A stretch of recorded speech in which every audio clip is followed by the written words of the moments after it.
Doubles and coffee from the traffic.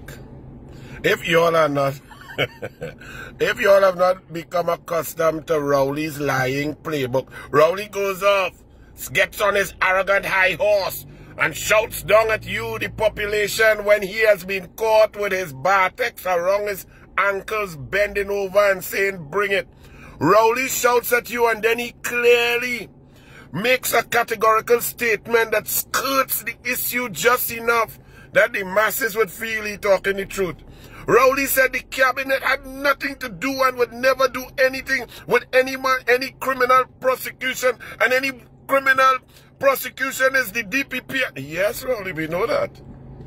But your cabinet, your Attorney General, with your knowledge, was talking and negotiating and encouraging and paying and incentivizing a witness who would become a witness in a criminal matter only because of your government's intervention and interference with a witness who later became the witness in a criminal proceeding, Rowley.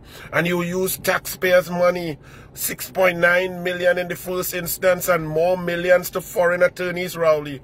This can only come out of the Treasury, Rowley, with cabinet approval, Rowley. Money does not move without process, Rowley. A permanent secretary cannot get paid $6.9 million for anything. They have a limit to their power, Rowley. They need approval, Rowley. That approval can only come from you, Rowley. You and Al-Rawi are the cabinet, Rowley. You all form the cabinet. You are the Prime Minister, Rowley. The indemnity was signed by the government, Rowley. Mr. Nelson, that scumbucket, is suing the government, Rowley. You are the government. You are the arrogant one. You are the Shamfa Kujo. You'll be in our face, whether we like it or not, from Lekoto. So don't come with your nonsense, Rowley, about the DPP. You interfered. Your cabinet interfered. Taxpayers' money was paid. Nobody else could pay or authorize the payment of taxpayers' money. Just like the crooked Bridgman's contract. It was crooked, you said. But the only reason Bridgman's and the Kobo Star is still getting crooked money, upwards of $135 million of taxpayers' money, is because you approved it, Rowley. You, with your prime ministerial approval, you gave cabinet approval and then went back to cabinet for approval. Therein, the Prime Minister can do that, Rowley. You are the Prime Minister. Al-Rawi is Attorney General.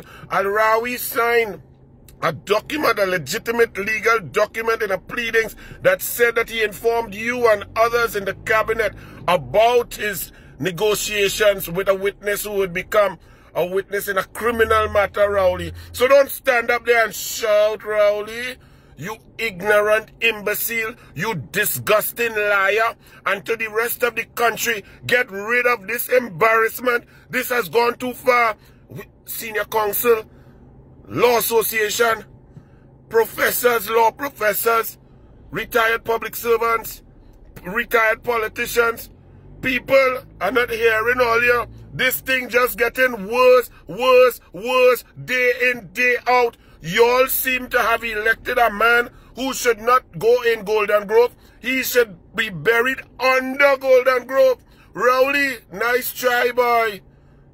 Your cabinet approved money for Nelson. When Nelson whined and Nelson reversed his opinion on the Petrotrin matter, and we are embarrassed at the Privy Council, what say you, Rowley? You knew, and your government knew, that Nelson was pliable, that he was a legal prostitute of senior counsel. You got up on a platform and big up that man. You said, this is Nelson, Queen's Counsel. Well, now he's King's Counsel. But what you didn't say is, Nelson, who should have been sitting next to you when you was sitting in Budit House, the man who does run Copacabana, Nelson should have sit down next to you, and he should have been employed legally by Budit, because Nelson is a legal prostitute utilized by you and your government with taxpayers' money, and you would not use money for the pariah divers. You would not use money for the people, but you use money for your dastardly plot.